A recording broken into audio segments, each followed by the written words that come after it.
Hey all, welcome our new episode. Today we are hosting Extended Team again. Ruslan, founder of Extended, is here again with us as he promised.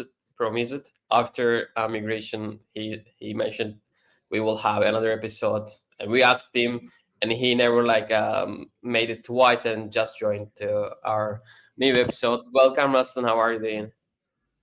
Thanks, guys. Thanks for inviting me for the second time. Yeah, all good. Thanks. How are things on your side?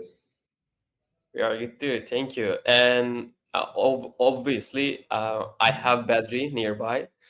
How are you, Hello, Bedri? Yeah, agree. I'm good. What about you? I'm good too. I'm still trying to get used to it with your new glasses. Yeah, He thank, has been, I think, That was quite a change from the last episode. I also yeah, mentioned it. yeah, yeah. new stuff for me. He made it popular after our stream. Actually, people were asking about the link of the glasses. Look, I, looks good. Looks good. thank you. Yeah, I think he's using for some blue screen protection or Yeah, something, right? yes, yeah. It's product from the some blue lights, and it's kind of beneficial for the eyes. Okay, good advertisement. Next Yeah, time, charge money. Okay, yeah. cool. So, Ruslan, it has been some time, and our episode was a banger, by the way. I think many people didn't know Extended at that time.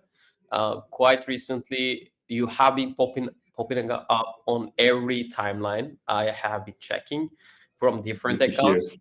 Yeah, yeah, you are killing it, and we are also feeling very lucky to onboard you to our podcast that early because I know many people started to use extended at that time, which was around July, I believe, right?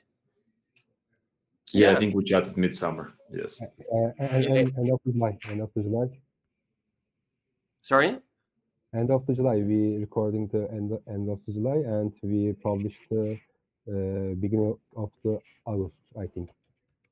Yeah, yeah, it Yeah. was pretty early. By the way, your voice is a bit cloudy right now, Pedri. That's why I couldn't understand.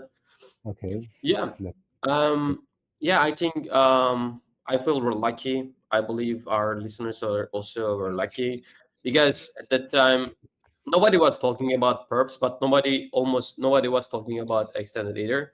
Right now, it's popping up everywhere, literally. People are trading extended points on OTC. People are speculating it about it. And today in our episode, we want to talk more about extended and after the migration. Quite a bit changed happened on extended side, and we will be walking through with Ruslan. So I want to start with the migration actually. Of So course. last time you mentioned you are going to migrate from StarkX to Starknet. It already happened. I know. I migrated my account as well. It was very smooth, by the way. It was just one click. Appreciate the feedback. Yeah, it was that smooth on my end, but I wonder how smooth was on your end. Yeah, look, honestly, from our side, it was quite a lot of preparations, right? Because effectively, the way we wanted to design it is that there would be least friction possible for the users, right? And we actually saw quite a lot of bad examples of how migrations happened in the past, right? And how effectively protocols used users used lost TVL, etc., etc., right? So essentially, the objective here was that there has to be as little friction as possible for the users, right? And as well as much time available to do the migration, right? So we are still supporting StarkX version of the exchange, and there are still users who haven't migrated, right? And we're not shutting down. We are not yet shutting it down, right? We actually wanted to shut it down, I think, last week, but we got a couple of user requests saying that, hey, look, guys, can you please support a bit longer? We want to, I don't know, like choose the right time to close our positions, right? And we decided to do it. In terms of our perspective, right, we are in general we are happy how the migration went, right? And I think with the TVL that we had and with the open interest that we had back then on StarkX, that was the best way we could have handled it, right? If the exchange was a bit smaller at the time of the migration, we would have also migrated the user positions.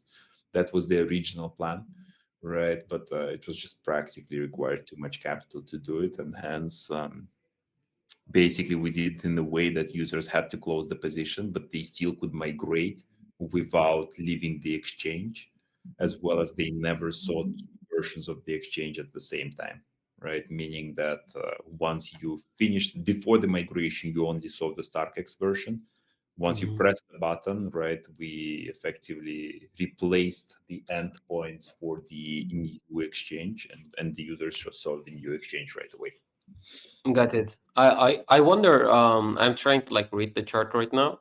I'm not sure if it was an internal guy made this dashboard, because it was a great dashboard back in the day. I wanted to build one, and saw this, and I said, okay, no need to build another one.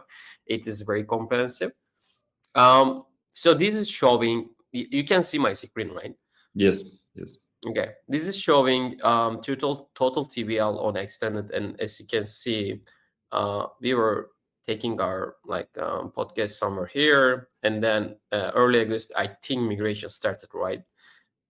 Yes, on Then 13th of August. yeah, then yeah, after that there is a huge climb happening, and right now almost everyone is back into like Starknet TVL. And when they say Ethereum TVL, I assume it's the StarkX version, right?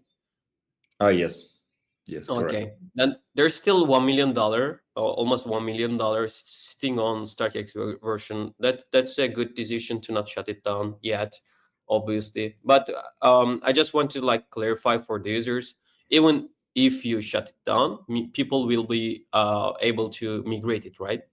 Yeah, 100%. Like what we mean by shutting down is that we'll close the UI, all the positions will be settled at the mark price, but people can, there still will be a UI for people to withdraw funds. Awesome. Awesome. So I'm not moving to stats page right now because there is another section for it.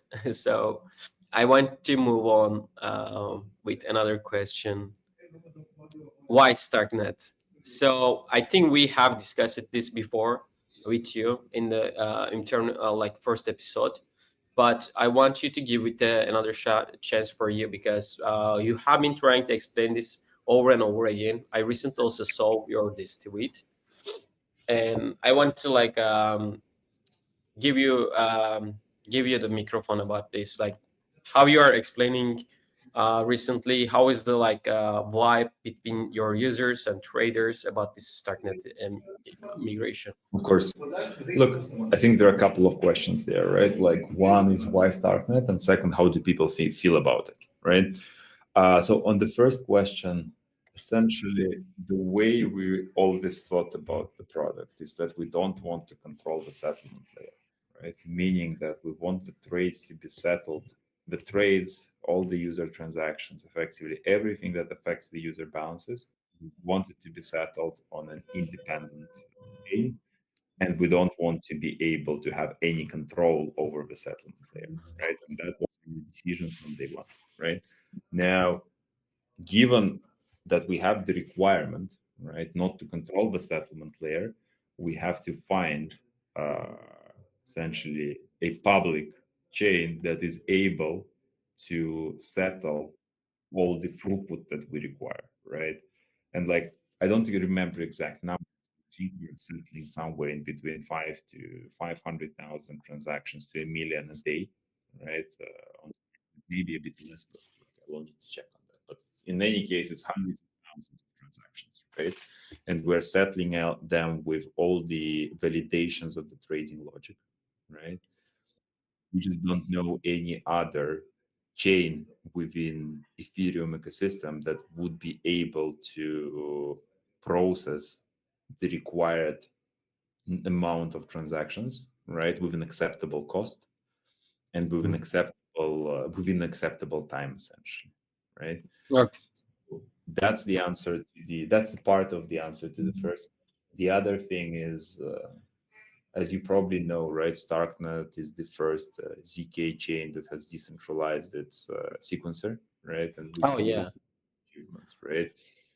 So effectively, we are settling on a decentralized ZK-enabled chain with all the benefits, right, in terms of security, both in terms of security as well as in terms of our ability to deliver new features, right? Because as you know, Starknet is basically a general purpose ZK chain, meaning that we can write a generalized business logic, right? So for us to support new business logic, such as adding, I don't know, tokenized vault shares to be used as the collateral, for us to add spot, right? Like it's a much smaller lift than for, let's say, some of our competitors, right? Yeah. Much more lift engineering wise. So short story long, like it's more about like technical excellence of Starknet, like the low transactions cost and the confirmation time, and also it's a stage one roll up right now, which most of the L2s are not. Got it. So it's purely a settlement layer for you right now, as much as I understand. You're just settling transactions on there, which makes sense, Yes, right? yes. At the same time, what was always important for us, right, is not to be dependent on the success of Starknet, right? Basically, what that means is that we support EVM users, right? Meaning that you can connect an EVM wallet to extend it. You don't need to have any Starknet wallet. You can do deposits and withdrawals from and to major EVM chains. And basically, as the user, you don't need to interact with Starknet, right? Which gets us to your second question: is how does the community feel about it, right? One is like most of the community members, I don't think they actually realize, or I don't know, they don't probably care like what is our settlement layer, right? So there are no like questions, or it's not a concern. There is also a group of users who don't like Starknet, right? That was mainly related to how I guess Starknet treated the community and how the airdrop was handled, etc., etc. And like obviously we don't have like a say on that, right? That was purely their decision how to do it, right? But what we always underline is that we are not really like extended team is a different team, right? And we have our own approach to community. We are building for the community with the community first approach, right? And that they should not assume that we'll be repeating the mistakes of Starknet. We rather learn from them, and we know like what things we definitely should not do, right? By the way, I believe Starknet is improving themselves as well, like as a team. They have been stepping up good vibes right now. They have been like recovering their PR, and they're also like focusing on the BTC Fi, and more perp DEXs are launching on it, which is the next topic actually. But I want to give the mic to Bedri if he wants to say something about Starknet. He also one of the users who don't like that much of Starknet. I will put it that way. Do you want Yeah. to add anything or here, Bedri, with your red glasses? Of course, but maybe not about Starknet, but I want to ask some special question for the extended side. Because lots of influencers and lots of people say one of the underdog of the Perp DEX market is the extended. What do you think about that? Yani, can we say extended is a underdog of the Perp DEX market, or much more that? What do you think about it? I mean, we definitely do feel that way, right? And I mean, we're doing our best essentially both to deliver the product as well as to grow the community, right? I think, as you mentioned, recently we see much more support from the community and from the users, which is obviously great, right? And we're working further to improve that, right? We internally believe that we're still at the very early stage, right? That basically we're in the beginning of our product roadmap. We're in the beginning of the growth, right? And essentially the vibe in the team is just to be focused and deliver what matters, right? And also to try and cater to the community, to be open, to try to answer any questions, accept the feedback. And there is a lot of fair feedback, right? Like there is a lot of things we need to work on to improve, right? Starting from liquidity, ending with product features, right? And stability of the platform, etc. But I think it's important to understand that we've extended, we're super early, right? So most of the Yeah. competitors, they are at the later stage. And it's actually good that we start being compared to the bigger players in the space, right? We just need to get to that standard, and the team is working towards that. Perfect. And before the start competition on the Starknet, but I want to ask the general competition on the Perp DEX site, because lots of Perp DEX projects currently moving on, and also I want to ask, can you say what is your top three best or most useful Perp DEX in the current market, excluded extended actually? What do you think about that? Yeah, look, What's top three? I mean, like it's quite obvious in my opinion, right? So Hyperliquid is top one, right? And Mhm. like their liquidity, right? The product itself is not yet competed by anyone, right? Okay. Then Yeah. obviously Lighter is top two, and they've done an amazing job in growing, right, over the past years. It's I think it's incredible, right? As for the third one, I don't think there is anyone clear at the third slot, right? Third spot. I mean, like many people will tell Aster, right? And I think Aster will stay there for the long term. But Mhm. like, I don't really like. I don't like. They are a bit. I would set them a bit aside, right? Because Yeah. they are basically Binance's product. That means both a lot of good and a lot of bad things, right? Good things is that they have all the resources in the world to make it work, right? But Mhm. I would still put them a bit aside, right? Yeah. I'm not including them in the ranking. As for the third spot, as I mentioned, I don't think there is anyone yet who has taken it, right? We are working hard to be in top five, in top three, right? From our Mhm. side, doing everything we can to get there, right? But that's basically our view on the market. But in general, like I think, honestly, the more like the better the leaders of the industry do, right? The more there are new players, right? The bigger is the attention to the perp dex market, the better is for everyone, right? Of course, of course. So If we, we want the leaders in the market to do well, right? Because yeah, it brings more attention, more users, right? More people switch from centralized exchanges, right? It of just course, creates a bigger market and bigger opportunities for everyone, right? of course. By the way, we have a motto for this episode: "No perp decks take the third place clearly yet." This is the nice sentence, I think.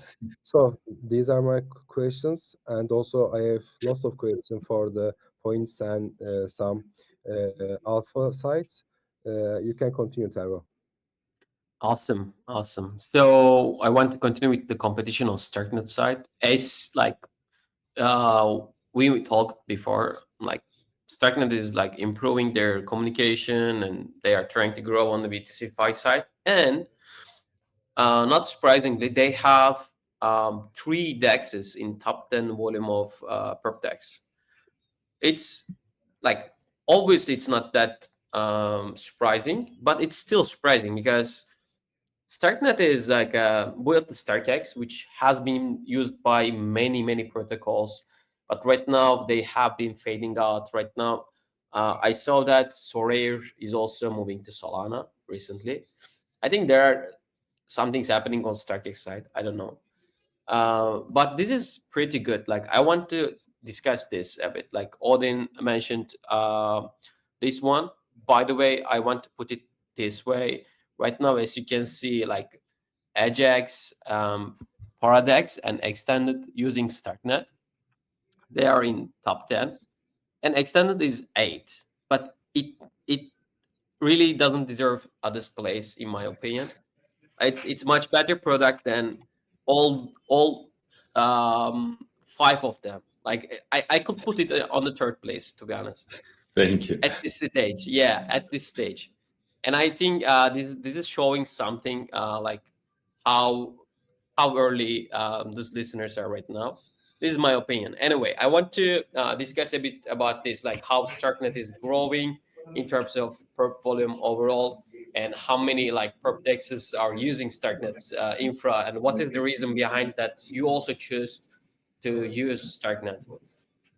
Yeah, sure. Look, I think I've answered why we are using Starknet, right? Yeah.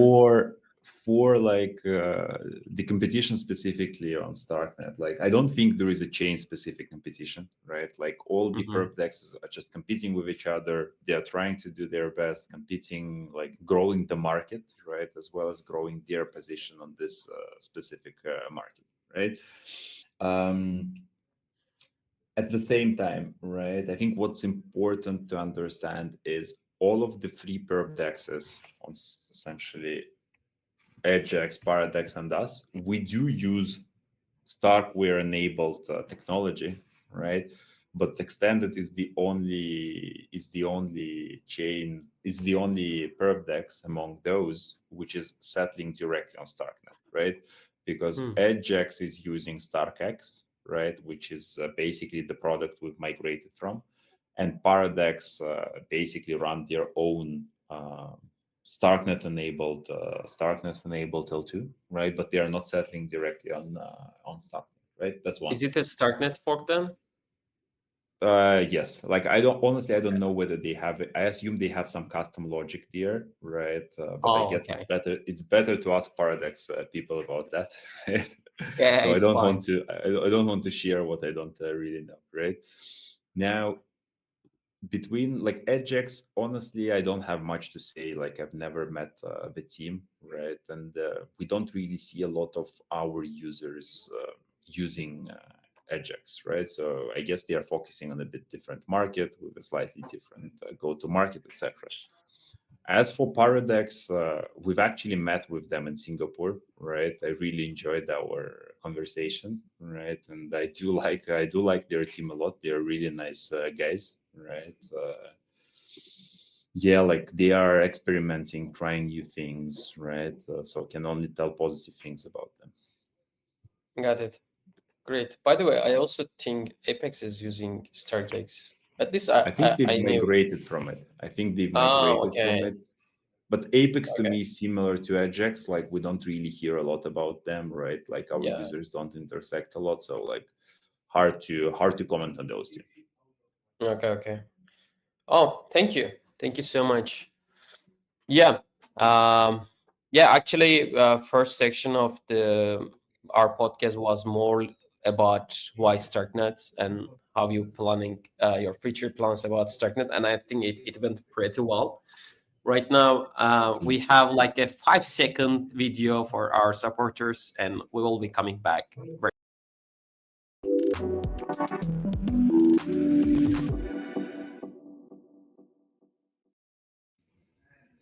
So, Yeah, Targo, before the starting, I want to ask you some special question about the extended uh, sure. product. Yeah, I think the ability of stratify products on Perp is a great development because lots of people use this. I know that, and also this feature has attracted lots of people, especially from the outside of the United States.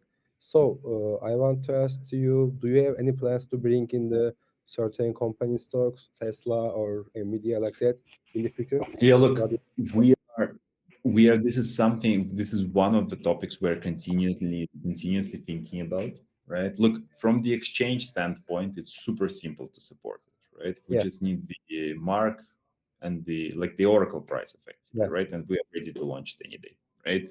But we need market makers to support those, right? And all I can tell is that we're in discussions with a couple of market makers to support that, right? Once they are ready, right, we'll be more than happy to enable it. But like this is something which is not solely in our hands in the sense, right? Like we cannot do it alone, right? We need the partners who would be interested in doing that together with us, and there are some, right, and we are working on it, right? But I cannot commit to timelines or like when we'll specifically do that. Okay. Okay. Nice. Nice to hear that because lots of people curious about this. I think. Yeah. So, Okay. Cairo, we can continue. I think extend purpose, right? Yes. So this is a as you see, I did some wording here. Yeah. But after that, after I did wording, I thought, okay, maybe their like their brand name is coming from there. That, Yeah. like Yeah. extended. Yeah, maybe. Why not? That's Why? actually true. That's actually true. That's the way we thought about Oh, it. oh, nice, nice. Okay, this was nice. I never thought about it, but when I was like working on the flow, I thought, okay, in this section we should call it extend perps, and you will be seeing why. So here is your delivered like roadmap until now, and it looks awesome. I'm not going to read through all of those steps. To be honest, it's insanely loaded right now, but it's insane. You have done everything, and you have migrated to Starknet as a milestone. I want to talk more on your like future steps. Actually, like Yes. as we discussed at the first episode, you mentioned that like you are going to position yourself as like around unified margin. Like this Mhm. seems like your best selling point to me, to be honest. Having a unified margin on extended and your EVM L2 later, and just using that unified margin on lending, borrowing, and more seems Mhm. incredibly favorable. And at the moment, I know that on extended, you have Vault, which is giving like 20% APY, and Mhm. like different than other perp dexes, we can use our collateral in the LP by using as a collateral as well, right? You will be able, right? So You essentially, will be. you will be able. Yes. Yes. Yes. Okay.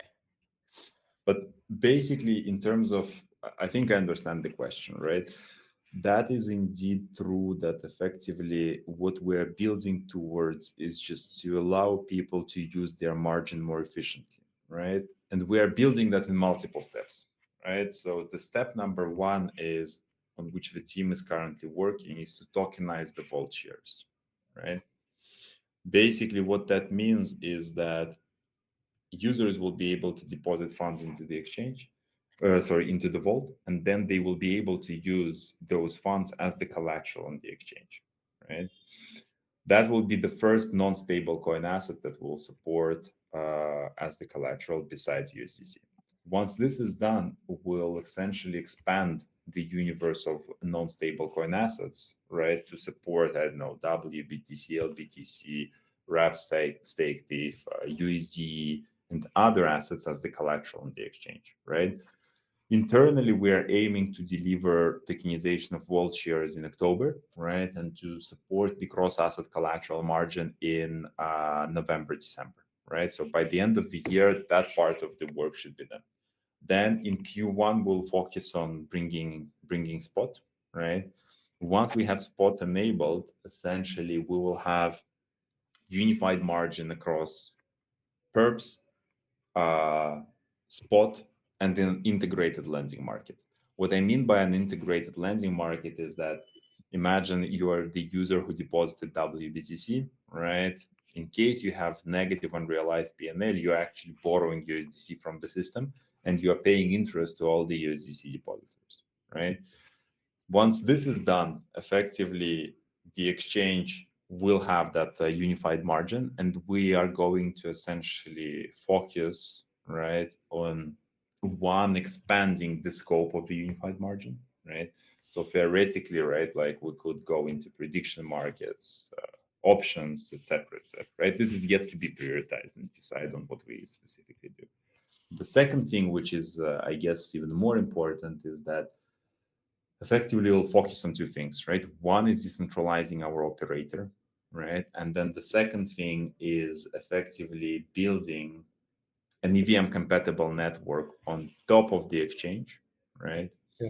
That will allow users to use the margin which they have on the exchange on that network, right? So a simple example would be is you've deposited some funds into our vault, right? You are using that as the collateral on the exchange. You are using that for trading. You have some positive or negative unrealized P&L, and then that entire margin will be available for users on the EVM compatible network that we built. And then validators of that EVM compatible network will be both essentially running the distributed operator of the exchange itself, right? As well as will be running effectively the EVM compatible network. And that's like the longer term play. Like This we is don't the really have yeah. specific This is timelines, but sorry. okay. Okay, yeah, it's fine. Yeah, this is the your actual selling point for me, and I see that you don't have specific timeline, which was the next question, by the way. So but still, it's fine. Any like I mean, even not specific, but what is the like? Uh, what is the timeline in terms of like quarterly? Maybe you can say. Yes, look, in Q1, we should be able to support. So effectively, by the end of the year, we should support cross-asset collateral margin, including using our vault shares as the margin, right? End of Uh, March. end of no, sorry, end of the year. So end of this year, we'll have cross-asset collateral margin, right, with an integrated lending market. In Q1, we'll add spot, right, and then in Q2, like effectively, we'll start working towards the EVM compatible network. There is already work going in-house, right, on basically testing that out and building a first version of the prototype, right, which then will become a test net. But I guess in terms of the specific timelines, I will be able to tell you in Q1 if we do a third episode. Right? Sure, why not? Okay. Yeah, sounds still good. It's a bit far away, but I will have more question about this later. I wanna move into yield-bearing stable coins. So this is a hot topic recently. It all started with a Hyperliquid's USDH, I believe. Since USDC didn't issue it like natively for a long time, they want to have their native USD, and they started the kind of auction on governance, which was probably predefined before the governance, and native markets won it. I think everybody knows this from our episode. After that, Megait announced their own USD, which is USDM, built collaboration with Athena, and following to that, by the way, I was sharing that. Yeah, okay. Following to that, Jupiter is also announced their stable coin. Jupiter also have some kind of perp DEX, by the way. So I know that like this is kind of encouraging for new teams to like move with their own stable coins, because you can extract yield from your own ecosystem token. Like stable Mhm. coins earning like 5%, 4% yield, which is like Ethena is earning 18% actually. So yeah, I want to ask like if you have any idea, any like plans for this. Look, honestly, like it's a great initiative, right? To essentially offer a stable coin that generates stable yield, right, to the users. Because, like with USDC, USDT, effectively all the yield is earned by Circle and Tether, right? Uh, um, and I think that fits well into our effectively vision of making the margin more optimal for the users, right? But this is not something we are immediately working on, right? And there can be, like in the long run, yes, this is probably something we should do, right? Like what we should do is effectively we need to have a way for people to earn low risk low risk interest rates on their stable coins, right? Mhm. The way how it can be achieved is very like there are multiple options on how you can do it, right? I don't think we yet have like a very set decision or vision, right? Like on how we actually will implement it. But as you brought it up, right, this is definitely a great use case, right? And something we should think about it, right? Once we deliver our immediate priorities, right? Okay, got it. Thank you so much. You mentioned about the landing protocol after a unified margin, cross unified margin. Which landing protocol will that be? Like on Starknet, I believe, right? It will be our own native landing logic. Oh, it will be buried in your own app, extended. Yes, No because third parties. essentially, Okay, yes, there will be nodes like it will not be done via external applications, right? It will be handled by the core logic of the margin on extended. Like you cannot really like if you want to do a unified margin, right? You need to have essentially a way to liquidate users in a healthy way, margin like they are liquidatable, and you cannot really achieve it with external protocols that easily, right? It won't be as efficient. So essentially, okay, we're building it in house. makes sense. Thank you so much. Yeah, we are nearing the end. I have three more topics. It's more favorable right now. It will be points, affiliation program, and some alphas. I want to give shout out to Bedri again if he wants to like add anything here. No, not about the stablecoin, but I want to ask the first question about the points because lots of people asking to us uh, how we can farm points and like that. But before the asking the how we can farm or how we can earn more points with the trade, but I want to ask you some point speculations because lots of people making some speculation about points and also some point calculation sites doing this because some calculation sites you can sign up your points and they give you some FDA or some valuation with your points. That's why I'm asking this. And currently being discussed is that 30 percent of the allocation, token allocation from expanded upcoming token might be reserved for the point system, right? 30% is kind of like that because lots of people say this. I'm not sure about that, but uh, also I want to ask this. What do you think about this? And is it possible to say exact percentage of the about airdrop site? So you mean in terms of the allocation, in terms of the Yeah, yeah, allocations in okay. the airdrop? Yeah. Yeah, look, I think as the team, basically in one of the past postca in one of the past podcasts, right? We briefly discussed that, right? Mhm. Effectively, our view on that, right, is that Hyperliquid has set the standard, right? And that essentially, if you want to successfully compete, right, like you need to follow that standard because in the Yeah, I end, right, get it. like you have the community, right, which is aligned with you. This community has to be rewarded, right, and this is the top priority, right. Hence, we believe that's at least the assumption we're going in internally, right. Yeah. I get it. I take my answers, I think. And also, I have second speculation about the points. And like also, Taro shared the screen. Some point calculator sites mentioned that 50 million points distributed from the extended sites. And is there a fixed amount of the points confirmed to the distribute, or it can be higher or it can be low? What do you think?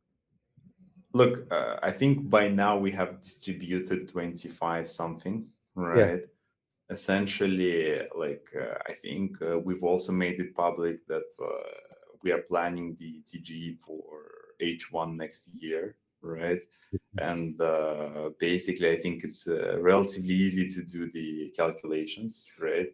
We have internally the maximum number we want to distribute, but I think it's a bit too early, like to share it, right? We Okay. need to keep a bit of this surprise or a bit of the unknown, right, on how it will Of actually course, work.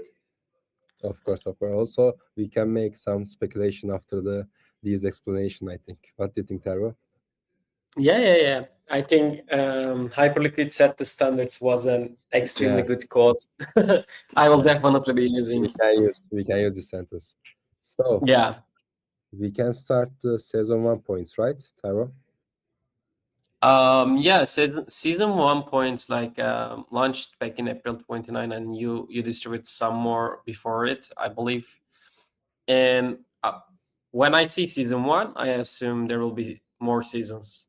And since you mentioned about like the testnet period for your EVM, etc., I see this process goes to like next year, probably early Q3. Am I correct? Look, we don't want like okay, I will tell two things, right? Like yes, we're envisioning two seasons, right? The second season will be related to the major like updates, releases, or just some news about extended that we'll share when the time is right, right? As for the timelines, I think I just mentioned it that essentially we are not planning to extend it beyond the H1 next year, right? And that's as precise as I can go now. Yeah. Awesome. I think okay. Thanks. I'm not pushing anymore. Thank you so much. I think we can go to next topic, which is affiliates. So this is an interesting part because normally I'm like not into that much of affiliations because most of the time it's just extra burden for whoever you are affiliating, to be honest, and it doesn't give enough rewards, to be honest. Like if I share a reference link and somebody saw it from me, they will never use it. They might like just skip it. And another point is actually Anya was mentioning, I also like this tweet a lot. So after like season one of Lighter, for an example, um right now nobody needs to use this referral codes, which were like access code in early stage of beta phase. Right now anyone can enter the app since it's public, but I see that extended has a different approach here, and I want to like you to explain to our listeners, to be honest. Yeah, of course. Look, our principle is like we've started thinking about it from the first principles, right? We know that, like I know from my past experience at Revolut that referrals are a very powerful tool to acquire new users, right? I think in DeFi, like it's a bit harder, right? Just because everyone can effectively generate a referral link, right? There are typically no benefits assigned to any specific referral link. So both for affiliates as well as for the users, there is not much point in using those links, right? And we wanted to change that, right? So essentially what we wanted to do is to give both benefits to the users who use the affiliate link as well as to the affiliates who essentially share that affiliate link, right? And effectively, the way we've done it, right, is that we have an essentially open affiliates program. Anyone can apply. Anya will review the application, right, and let let her decision be known, right? But effectively, the way it works is that there are multiple levels of affiliates link, right? And each of them gives a benefit both to the affiliate, right? Meaning that they earn a share of points that their users earn, as well as it gives a boost to the user who applies a certain affiliate link, right?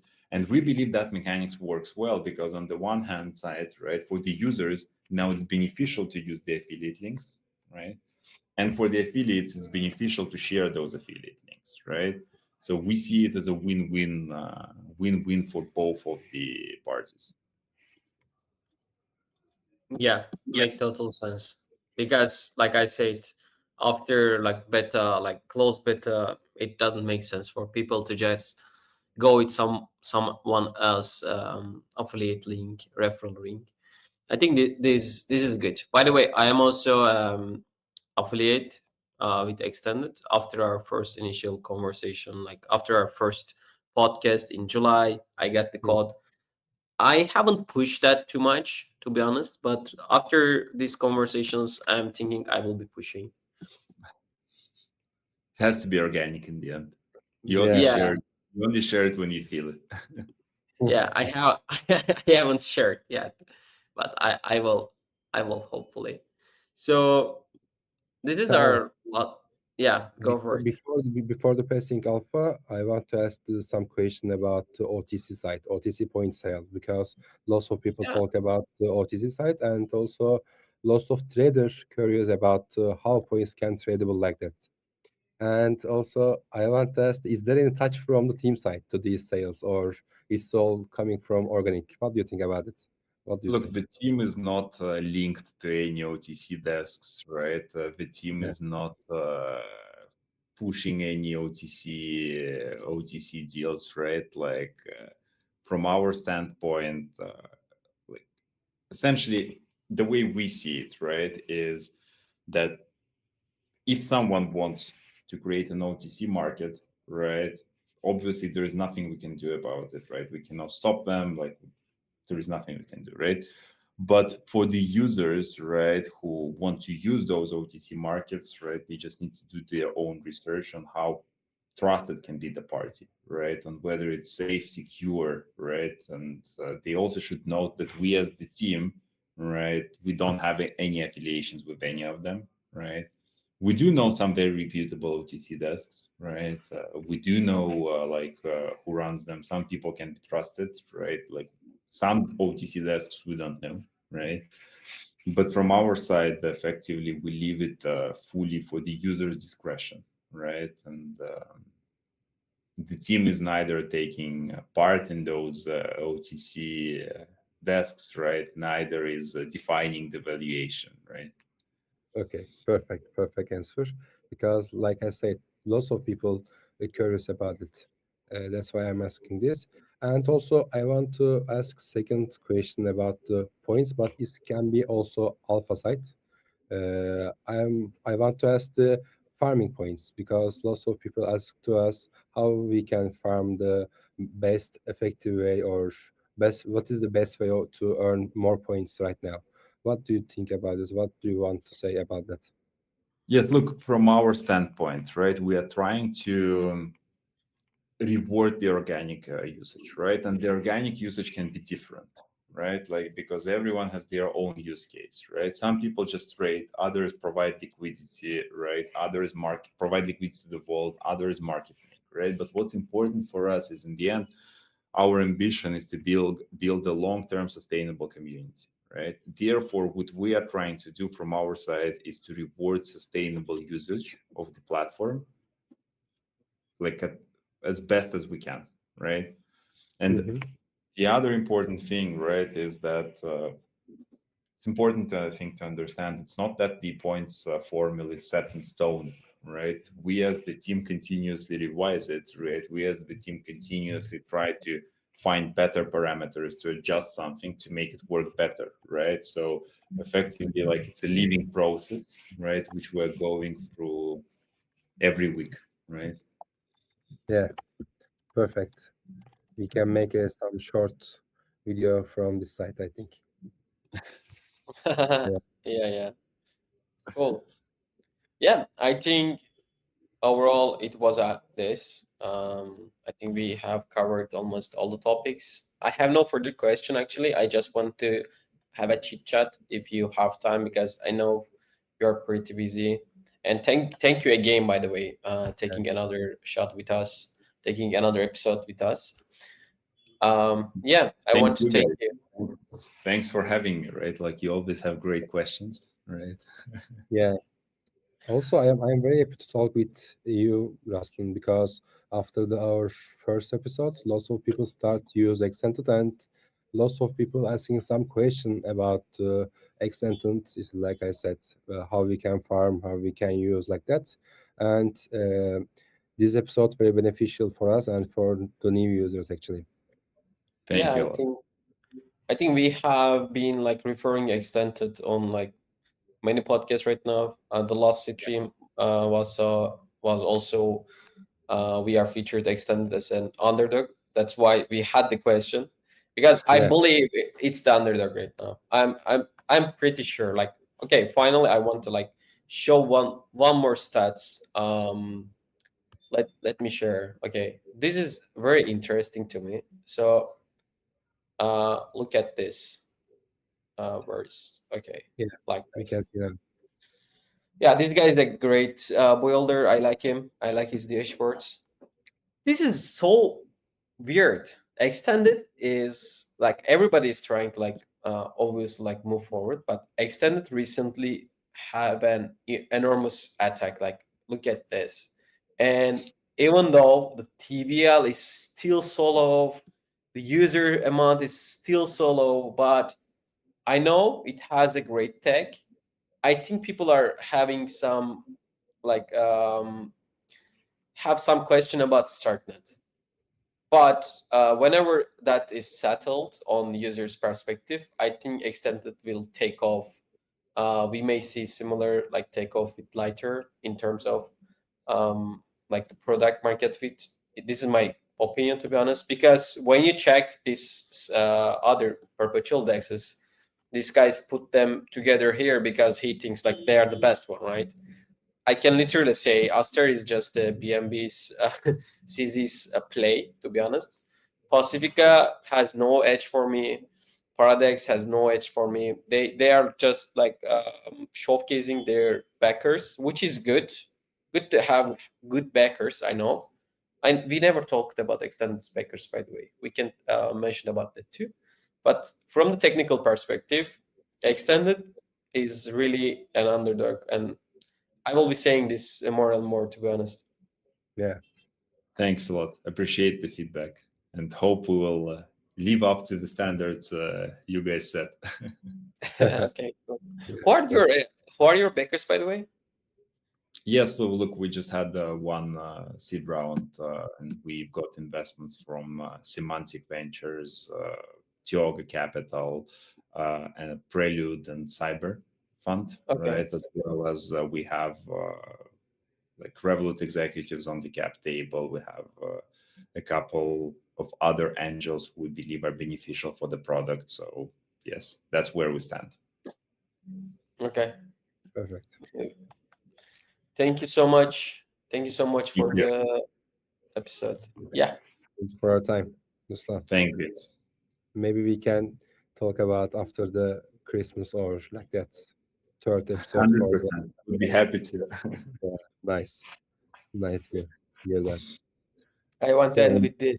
They are coming. I read it. We are coming for you. Sorry. He says we are coming from. Okay. Sorry. Okay. Have a great day, guys. Thank you so much to our listeners. Bye. Thanks, See you everyone. guys. Bye bye. Bye.